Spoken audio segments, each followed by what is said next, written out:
আসলাম। বসা গো, কেন? না খাবার দিবে না এই জন্য আর কি। ও, তুমি ফ্রেশ হও, আমি ওকে খাবার দিতে বলছি।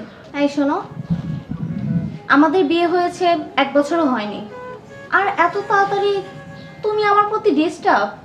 না, ইদানিং আমি লক্ষ্য করতেছি যে তুমি কেমন জানি আগের মতো আমার সাথে ভালোভাবে কথা বলো না, কাছে এসে বসো না, কেমন যেন ডিস্টার্ব ফিল করো। কি বলতেছো এইসব? তুমি পাগল হয়েছো নাকি? তুমি আমার বউ, তুমি আমার কাছে অমূল্য রতন, ঠিক আছে? তুমি এরকম ভাবে কথা বলতে পারো না আমাকে, ঠিক আছে? না তা ঠিক আছে, বাট আমার মনে যেটা ছিল সেটা বলো। আচ্ছা, অফিসে কেউ আছে টাছে নাকি? কি সব পাগল হয়েছো নাকি তুমি? কি সব বলতেছো এসব? অফিসে কে থাকবে মানে? আমি অফিস থেকে আসছি তোমার এসব কথা শোনার জন্য নাকি? আমি অফিস থেকে আসলাম, অথচ তুমি আমার দিকে খেয়াল না করে তুমি আমাকে নিয়ে তুমি সন্দেহমূলক কথা বলতেছো, এটা কি মানে? বুঝলাম না। না, তুমি আমার সাথে যেরকম বিহেভ করো তাই তো বললাম, কি আর বলবো। আচ্ছা যাও, ফ্রেশ হও, আমি খাবার দিতে বলছি, যাও।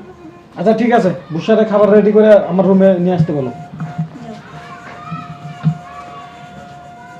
কি বিষয়টা কি? এর সাথে কথাও বলা যায় না আজকাল, কথা বলে আমার উপর রেগে ওঠে।